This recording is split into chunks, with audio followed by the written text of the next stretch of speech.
Now, from the Columbia Basin, your local news source, this is iFIBER One News, presented in high definition.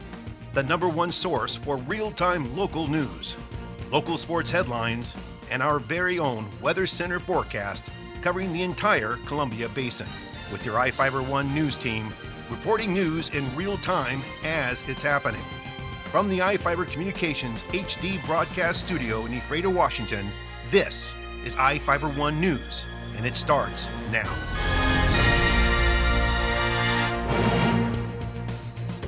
Welcome to iFIBER One News. I'm Alan Troop with your weekend edition. We will review some of the top stories for this week and a few of your favorites.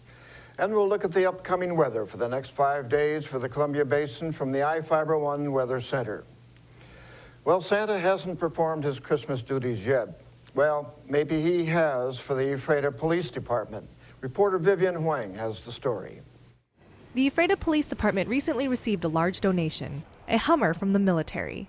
Police Chief Mike Warren recently told the City Council about the vehicle and how donations changed it from a surplus military vehicle to a useful tool for public relations. Actually, we were notified by the Fort Lewis that they had some vehicles that they no longer needed and wanted to know if we would have any use for it. And so we decided that we were going to go pick it up. We painted it white thanks to Ephrata Auto Body. Sergeant Glenn Marriott actually did all the legwork on it and spoke with local businessmen, and we were able to get it painted for free, and then signs by Terry put the signs on it, the emblems on the truck for us for nothing, and then we had the actual signs on it, which is the police department signs, and that you'll see on it when you look at the video, were actually donated by a company out of Spokane. So we were able to put this together and at no cost to the department. Chief Warren states that the Humvee will be used for parades, touch-a-truck events, as well as school events. No, I haven't had a chance to drive it yet. Our city administrator, Wes Craiggo's driven it a few times. In fact, he's going to be driving it for a Miracle on Main Street. And I anticipate driving it when the weather gets a little warmer.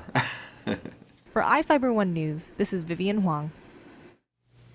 Moses Lake's City Council decided to adopt an ordinance to fine children riding bicycles without helmets. Ephrata decided to use education and give away helmets through a bike rodeo. Now Quincy is considering following Moses Lake's idea. Here with the story is Cameron Probert. Quincy children may be required to wear a helmet next time they ride a bike. The City Council examined the first draft of a bicycle helmet ordinance, which would require any child, 16 or younger, to wear a helmet or their parents could potentially face a fine.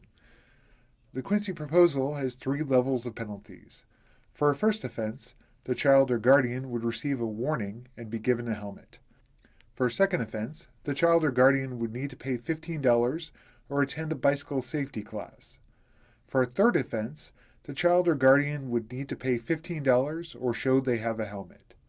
Councilmember Tom Harris, who proposed the ordinance, said the goal was to educate children and their parents. It is a way for us to contact kids in a positive way to keep them safe, keep the head injuries from happening if a kid does have a crash on a bike. The city plans to have a public forum about the ordinance prior to the council voting on it.